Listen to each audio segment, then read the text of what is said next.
Confluence, I would like to invite Vijay Thadani, Vice Chairman and MD NIIT Ltd and co-founder NIIT Group for his inaugural address.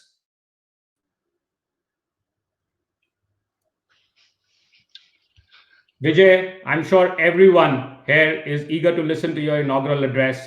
Thank you very much for joining us, and over to you. Thank you, Bimal, for such an energizing start, and welcome each one of you to Confluence 2021. I'm absolutely delighted to see such a large turnout. Wish we were still in times when you could shake hands with people, but we'll keep that for another day. We call it Confluence 2021 for two reasons. One, of course, it is happening in 21, but the second is each one of us would like to erase 2020, if possible, from our memories. Most of us would like to remove it while talking about our ages, our history, and so on and so forth. However, for our industry, it's going to be slightly different, and as I will talk to you in the next few minutes. I think we all read the same newspapers, watch the same TV, surf the same social media, the ones which we like, the ones which we don't. But, and therefore, I will not go into detail of what this pandemic and how its impact has been. And sufficient to say that at this time, I would like to say that it has indeed been as a cataclysmic event which tested the society, the businesses, the governments, the humanity at its extremes for their tolerance and tenacity. And in this process, we saw some very extreme responses and behaviors. Some a matter of shock, some a matter of humor, and some we are still wondering what's happening. Having said that, I think the numbers are known to everybody. This has been the worst pandemic in the history, perhaps, with 2 million affected and with 91 million people affected. And as I speak, we must have reached the 2 million number. We lost 2 million lives, and we are still counting. But let's look at why I said some of us would like to remember it. While digital transformation has been around for a while, and we have had a few brave early adopters of digital transformation, large number of fence-sitters have been there, and people have been wondering, very, very large number of fence-sitters, and of course, lots of naysayers who believed that digital transformation did not have a significant role. In one stroke of the early stages of the lockdown, whether it was the first 20 days or the next 1 month, I think everyone is a convert, and no one questions digital transformation. And digital transformation has been the mainstay of all the disruptive changes that we are seeing today and the way to handle them. Digital transformation has changed, or digital technologies have changed the way we work, the way we learn, the way we study, the way we treat ourselves, the way we shop, the way we travel, the way we relax, or the way we exist. And it's not only going to make that change now, but it's going to remain for quite a while. We used to understand BC and AD as with their traditional meanings. BC and AD have a new meaning. There was before Corona times and after digital times. And I think we have to live in this new world of after digital. Work from home, study from home, learn from home, our vocabulary has changed. We Swiggy the food in, we Amazon the parcels, we Paytm the bills. Zoom, Teams, and meet were words. So was StreamYard, by the way, were words in English language with different meanings. The most, and these have now have had a different meaning. The most common phrase of 2020, very interestingly, was, "Sir, you are on mute." So you can see how our lives have changed. And yet, here we are. Some of us are COVID graduates, as I call them. Many of us, the COVID survivors. So congratulations and welcome again. I think this context is important to understand in the changes that it has brought about. I do want to add a few words to a very excellent introduction which Bimal gave about Confluence. Confluence is very different from other conferences. Typically, you do not have such a focused conference on a subject like learning and talent development. And I call this a very interesting event, which I call very akin to the Woodstock of music. This is the Woodstock of learning and talent development professionals. I remember there are other similar events in music. The Sufi festival at Nagaur in Rajasthan, of which I attended a few days, and the atmosphere feels very similar. There's tremendous sense of bonding. It's voluntary and by invitation, and therefore there are no charges. It's learning for all. Everybody learns from each other. There is immense amount of networking. People share their best pieces, in this case, best practices. But through this networking, we discover next practices and next steps that we would all take. So everybody comes with complete with their experiences and gets further enriched with others and builds plans for the new ways that they would handle the ever-changing situation. It's non-threatening, it's non-evaluative, so nothing is wrong, nothing is right. We evaluate, and the evaluation, if at all, it happens internally between individuals or in individuals' minds. The setting has always been Goa because I think the air, the food, the water, all of them are very, very conducive to building an expansive mindset. We've tried to recreate. Unfortunately, we couldn't bring Goa to you, but we've tried to recreate at least a similar program. And I just want to say that it's a very unbiased. There are no selling efforts. It's only sharing. But I must also point out that you'll hear the word NIIT very often, but that's completely unintentional.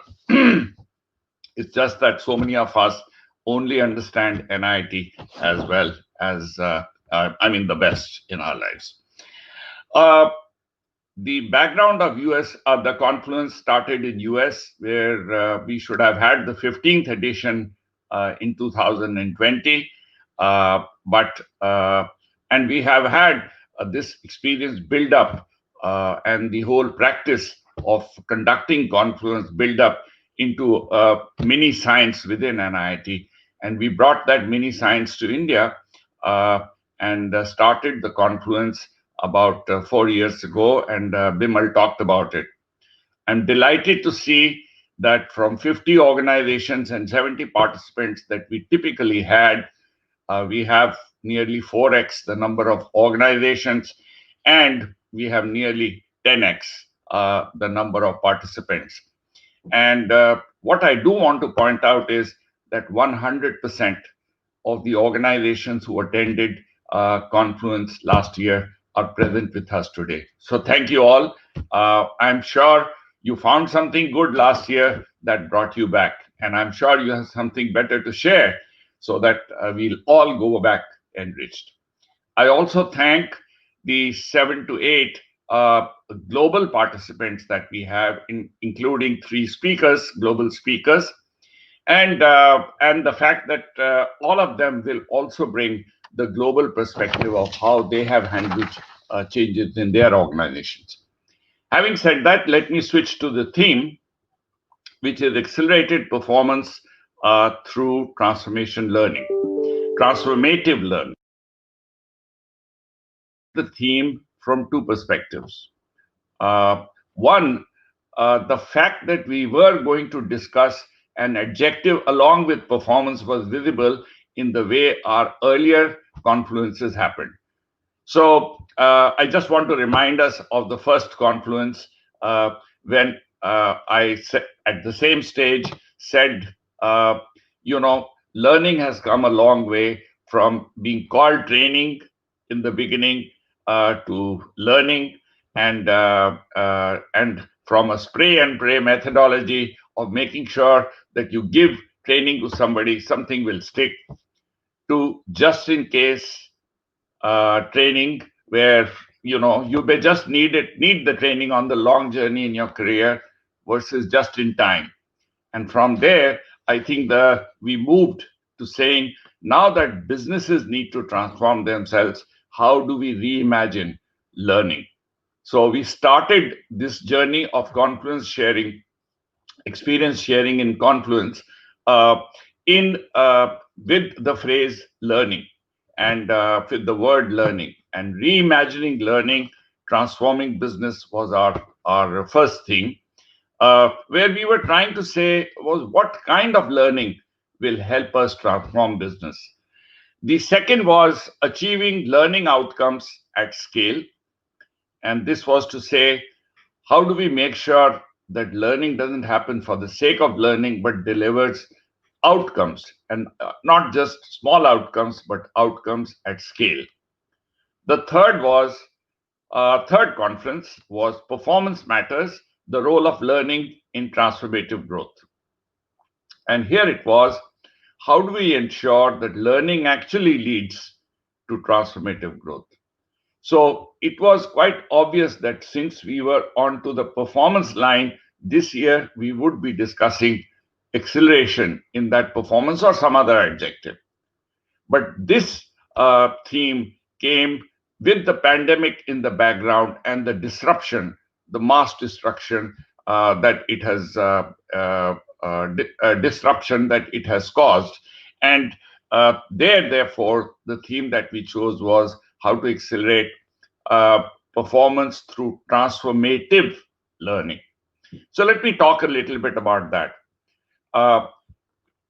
Even otherwise, accelerating performance is not a bad idea, but in the times of pandemic, I think is a great opportunity, whether you call it a crisis is too good an opportunity to waste or any other similar phase.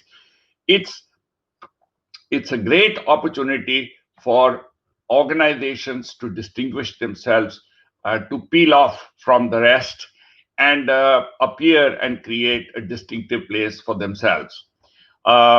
And speed in that is an essential ingredient. The organization speed is an essential ingredient in times of this unprecedented change. Faster organizations outperform others by a margin in the range of outcomes, whether it is profitability, whether it is operational resilience, whether it is organizational health, and obviously growth. So speed of change is important to everyone, whether you are big or small. In fact, you are weak or strong. In fact, the good old parable which we used to be talking about early in our careers, that every morning in Africa, a gazelle wakes up. It knows it must run faster than the fastest lion or it will be killed. Every morning, a lion wakes up somewhere in Africa and it knows it must outrun the slowest gazelle or it will starve to death. It doesn't matter whether you are a lion or a gazelle. When the sun comes up, you would better be running and running faster than the others. So the similar situation actually exists in the current circumstances. Whether you have been a startup or struggling to build your business or a market leader, if you were behind, that is the gazelle, now is the time to accelerate and catch up. And many have demonstrated that. If you are already a market leader, now is the perfect time to peel off and accelerate further and establish a significant leadership position and market share, of which also we have seen some examples. So in either case, the acceleration of pace is crucial. And that, I think, is what we are discussing when we are referring to accelerated pace. Now, what causes that accelerated pace? And that we believe that it's all to do with leadership, first of all, very strongly.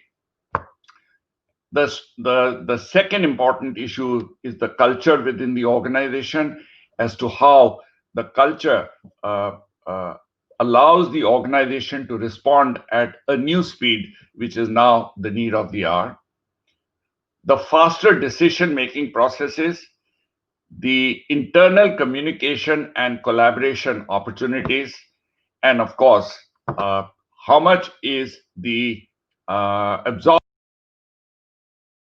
technology in the organization and how much of technology is getting used. These are some of the factors which seem to have caused. We have seen in the last 9 months, digital natives who had a natural factor advantage of being digitally endowed, digital native organizations which were born digital, not responding as fast or not having been able to respond as fast as their digital immigrants who were organizations who were not used to digitally. On the other hand, there are some digital natives which have grown very, very successfully. On the other hand, digital immigrants, which did not have the factor advantage of digital natives, but had strong culture, strong leadership, and a faster decision-making practices, could actually peel off and grow even the fastest. I don't want to be naming organizations, but I was quite astounded by TCS when they declared their quarterly results yesterday. I think that's a clear strategy how an organization has actually used all these aspects and grown significantly others than the other, then on many parameters, and declared an accelerating pace of growth. So transformative learning, we believe, is also the idea that has perhaps caused some of these things to happen. As Bimal talked about, Jack Mezirow, who created this theory, said that learners need to adjust their thinking and understanding based on the new information and context. The important thing is the context has changed and has changed dramatically. When the context has changed dramatically and the extent of change which is required is very large, the content of learning that is required to make that change is very large, and the speed at which you are doing it is different, then with the enhanced coverage, I think the way you respond to that is perhaps what is called transformative learning, and we will discover that more from the practical impact of the transformative learning processes, then perhaps going into the theory, which I'm sure each one of us can read up on. I do want to talk about the stages through which organizations grow, and I think as we have learned this subject, we are saying that the 7 stages through which an organization goes before it can call itself a transformatively learning organization are a disorienting dilemma, a shock that all of us went through, the initial shock of the pandemic, and we were kind of deer blinded by headlights. Self-examination, we immediately went back and had a look at our respective businesses and how they were affected. And we were trying to grapple with what the new normal will look like. Then we did a of what are the assumptions that we were making, and many assumptions in our businesses had changed, but one assumption which changed just about which is just about true for everybody is the fact that once upon a time we used to have a place which we called a workplace and a place which we used to call our home. The two had merged. The workplace was at our homes. So work from home, and in that, how do we collaborate? How do we communicate? How do we build that cohesive bond which the organization gets? How do we do that cooler side or coffee table chats? Those became very, very important, and important, should I say, vacuum. And we tried to fill them up by newer practices. Then we planned a course of action. And in that course of action, many organizations discovered that faster decision making, improved communication and collaboration, use of technology, these will be areas. And then came acquisition of knowledge or skills, which is where I think the faster we dispersed those skills and made sure that people were able to apply themselves. And therefore, both the range of skills, the dispersion of skills, the applicability of the level of skill at each role level became a very, very complex task. And I do know from our own example how we went about it. And then, of course, we kept the communication, collaboration, and cohesion in the workplace as an important characteristic for all of us to perform. And I do remember in the very first few days of the pandemic, our colleagues in US had responded with saying, how do you now work effectively as a part of your office setup as you work from home? So what are the work from home skills? And we found those were very, very useful. And then, of course, the leadership styles and the culture in the organization as to how some of these changes could permeate through the organizations made the big difference. We explored and tried new roles and new business models. And in that process, how the organizations adapted themselves, I think, also made a difference. And finally, how do we build self-efficacy and drove performance?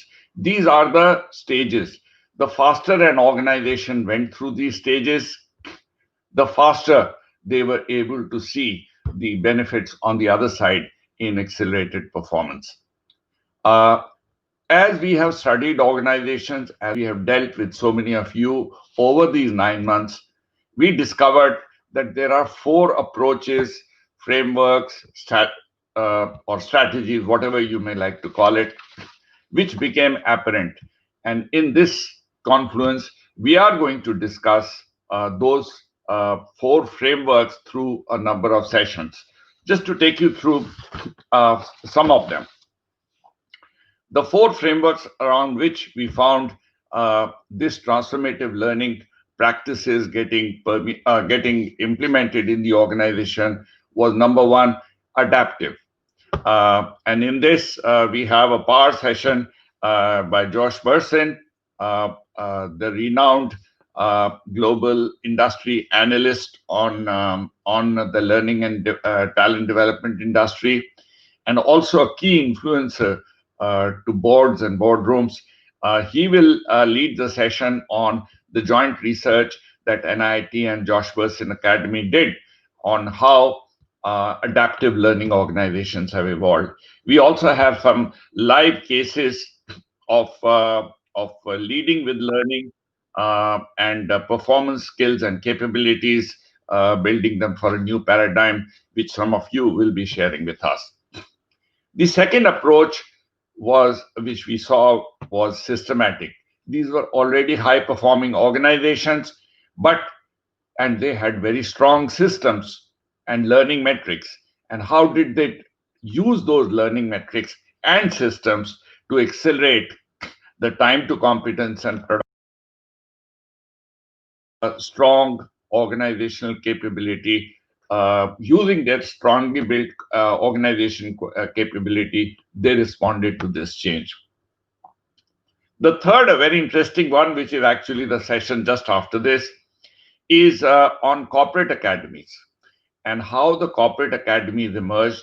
And I think we both have Bill Telster, again a renowned thinker, consultant, and practitioner of learning and talent development, share his thoughts and his models with us and on corporate academies across the world. And then we also have a live case of an organization which co-created that along with another organization which had expertise in training and learning. And lastly, though Bimal referred to it in a different context, we also feel that people also got inspired laterally by work done in other fields of life, as well as in other walks of life, as well as looking back into the history and mythology. So this time we have two. Bimal talked about the session with Brett Lee, which we will keep towards tomorrow afternoon, which is on accelerating your game. And but this today evening, I'm really looking forward to listening myself to Mr. Devdutt Pattanaik on applying learning principles from ancient civilizations, which can be applied in the current pandemic. I do want to spend a minute on the NIIT group. As you know, learning, talent development, mastery learning, training, education, all these words are used interchangeably, but I think education, training, and learning, mastery learning, they are part of our DNA. And the other component of our DNA is technology. NIIT, I would like to present to you as a trilogy of 3 initiatives as we speak right now. One is NIIT Limited, which is looking at young adults and learners who are already parts of organizations, what we call corporate learning, and many of you come from that field. The second is NIIT Foundation, which is reaching the similar audience, but who are underprivileged, young adults, underprivileged, but also younger children, underqualified, and are at the bottom rungs of the organization. How do we service them? Because their affordability, their availability of training resources for them, all are challenges, and how we address those. And NIIT University, which is trying to build the professionals for tomorrow. We call it the University of the Future. So how did NIIT, NIIT University, and NIIT Foundation respond in this pandemic crisis, and how the transformative learning stages have been applicable to us? So I would say, we are very ably led by a very energized and enthusiastic and well-endowed leadership team, and therefore NIIT was able to respond very fast to the crisis. We, of course, had these factor advantages of being familiar with learning, being familiar with digital technologies. But I think we also had the advantage of learning from so many of you over the years, over the last 40 years. Over the last 40 years, as we have learned from more than 35 million learners whom we have been in contact with, having been to more than 35 countries, and therefore, to that extent, these things came in extremely useful. NIIT was already a market leader or amongst the market leaders in the areas that we were addressing, which is young adults and working professionals. And there, I think the ability to change NIIT's ways of working, for example, work from home, and a faster decision making of switching to the full digital